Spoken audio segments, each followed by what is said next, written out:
So today the scriptures talk about hospitality. And we think about hospitality and we think, well, to be hospitable, to have hospitality. If we have someone coming over to our house, we're gracious, we provide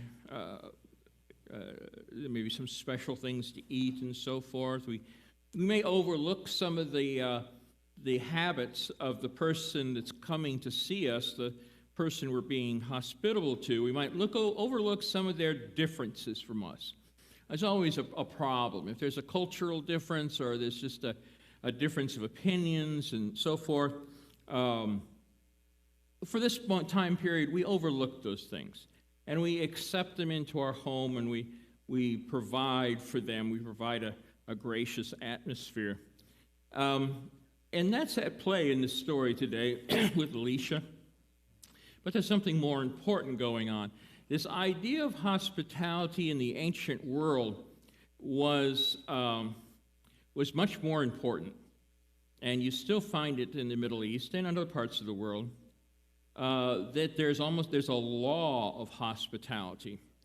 If you look at the Orthodox Jewish people, they will have a law that says you have to be hospitable to the stranger. You have to provide for them.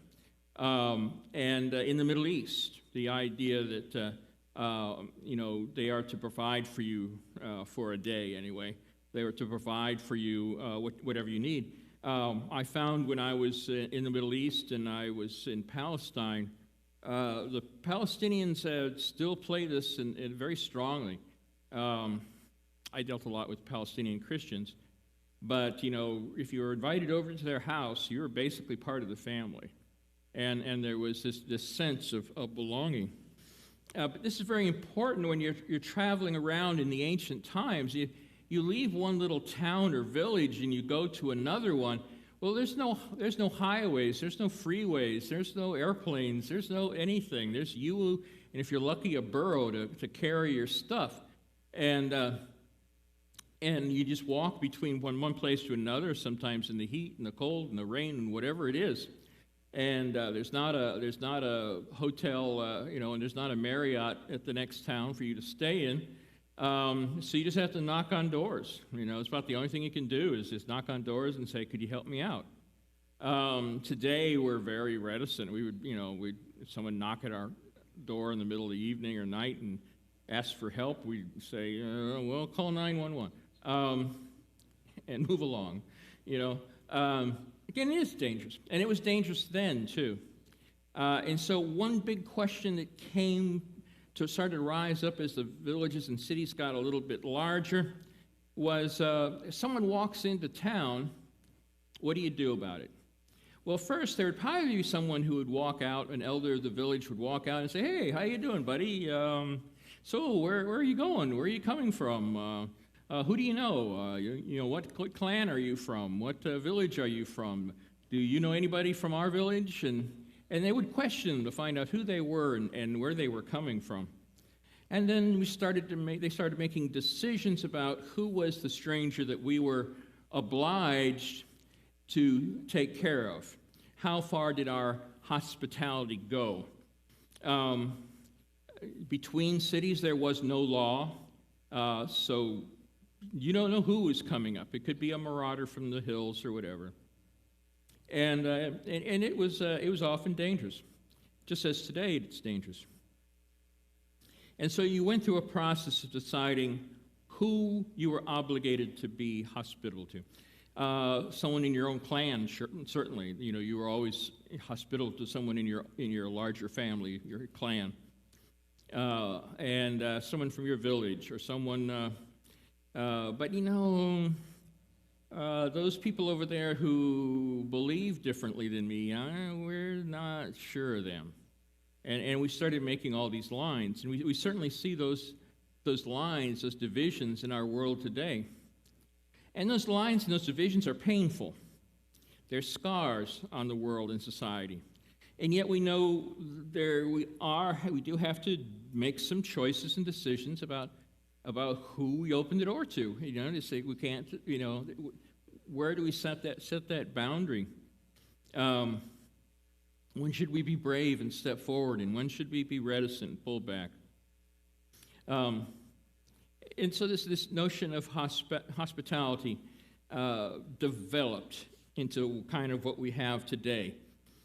Now, you find this law still exists in the Islamic faith. This is not just an idea or a concept. It's not something just that would be nice to be hospitable. It's a rule. It's a law.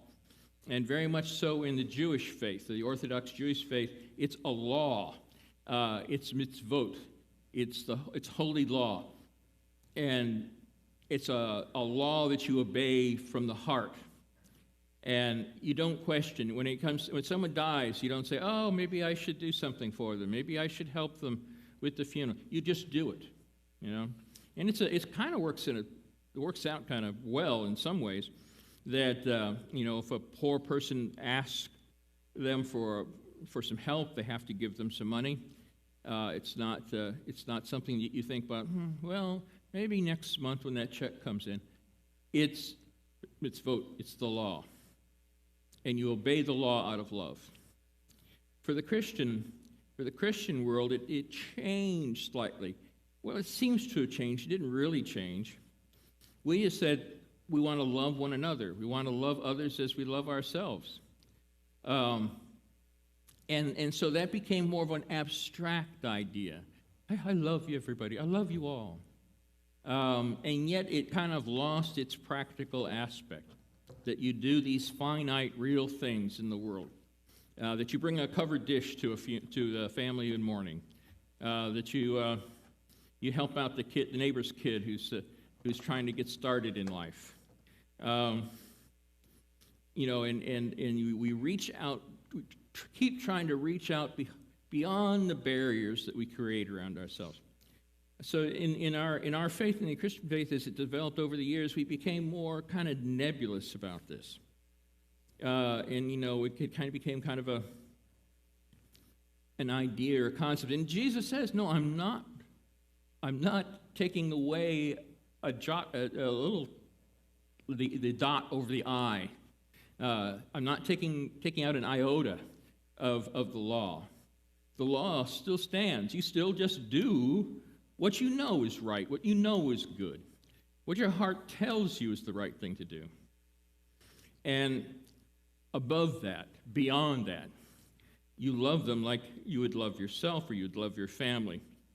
And so there's a simple answer. You give everything you have to everybody else. Well, no, it's not easy. And it's a constant tension. And I'm sure that all of you at one time or another, in one situation or another, have felt that kind of tension. Even if a family member calls and says, man, I'm in a jam, I need $500.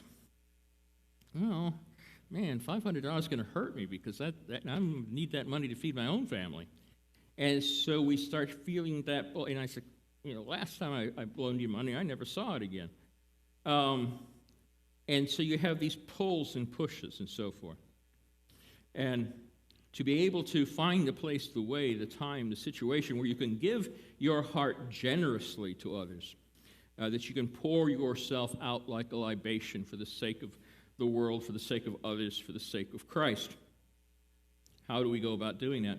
And I think today we have to look for new ways of doing that. We have to kind of think a little differently.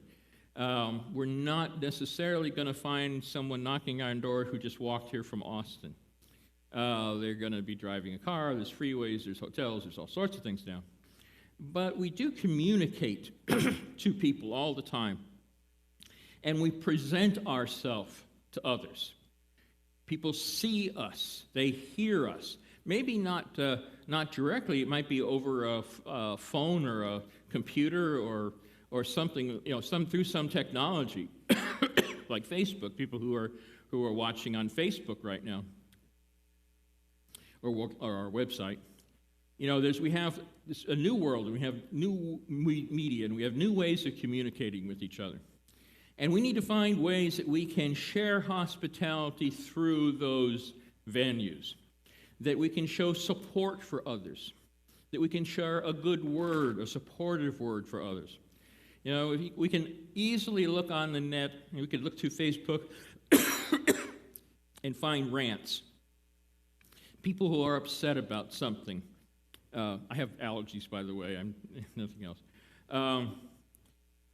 That we can see people who are upset about the world, and it's easy. I mean, we can talk right now. We could get going on what's wrong with the world, right? We could have that conversation. We probably had it a million times. And we could start rambling on about all the horrible things that are going on right now. Or we can be a presence in those situations that says, we need to work together to solve these problems. We need to try to erase these divisions between us. We need to understand different cultural variations, different ways of expression, and accept that we're all human beings living on the same planet, and we all have the same needs and goals.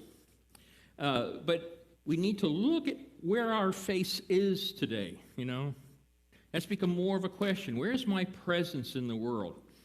Well, in many ways, even though we're now confined and we can't associate kind of the same way we once were, we have this equipment, we have the internet and all the things that implies.